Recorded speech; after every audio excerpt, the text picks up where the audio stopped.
तुम्हालाही रवा लाडू खाण्यासाठी आवडतो, परंतु पाक बिघडेल याची भीती वाटते का? तर मग आजचा हा व्हिडिओ तुमच्यासाठी. तर त्यासाठी आपल्याला रवा लागणार आहे. आता इथे बारीक रवा घेतलेला आहे. अर्धा किलोच्या मापात आपण आजचे लाडू करणार आहोत. त्यासाठी 125 ग्रॅम आपल्याला साजूक तूप लागणार आहे. आता यामध्ये 2 ते 3 चमचे तूप छान कडकडीत गरम करून आपल्याला हा रवा मंद आचेवर भाजून घ्यायचा आहे. आता टोटल आपल्याला हा 20 ते 25 मिनटं भाजायचा आहे, परंतु 2-2, 3-3 चमचे तूप टाकून नंतर पुन्हा याला 4-5 मिनटं आपण भाजून घेणार आहोत. म्हणजे आपला रवा व्यवस्थित असा सर्व भाजला जाईल आणि आपले लाडू छान असे होतील.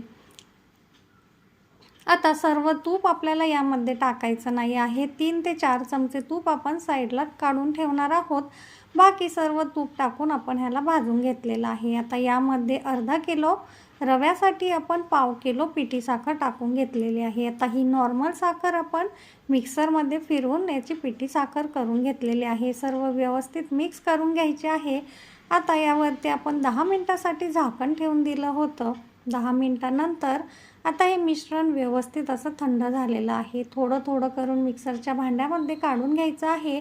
यामध्ये थोडीशी आपण 4 ते 5 वेलची निवडून टाकलेली आहेत आणि अर्धा चमचा साजूक तूप टाकून आपल्याला हे मिक्सरला फिरवून घ्यायचं आहे.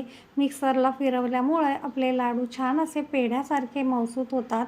थोडं थोडं करून सर्व रवा आणि साखरेचं मिश्रण असंच आपल्याला मिक्सरमधून काढून घ्यायचं आहे. आता पुन्हा थोडंसं आपण हे मिश्रण घेऊन त्याच पद्धतीने बारीक करून घेतलेलं आहे. आता सर्व मिश्रण आपण मिक्सरमधून काढून घेतलेलं आहे. आता यामध्ये थोडेसे ड्रायफ्रूटचे काप आपण टाकून घेतलेले आहेत. हे ऑप्शनल आहे, नसेल आवडत तर नाही टाकले तरीसुद्धा चालणार आहे. सर्व व्यवस्थित मिक्स करायचं आणि पटापट ह्याचे लाडू वळून घ्यायचे आहेत. आपण बघू शकतात अगदी पेढ्यासारखे मऊसूत लाडू आपले मिनटामध्ये बनून तयार होतात. आता एक एक करून सर्व लाडू याच पद्धतीने आपण तयार करून घेणार आहोत. तर सर्व लाडू आपले याच पद्धतीने बनून तयार झालेले आहे. नक्की ट्राय करा रेसिपी. धन्यवाद.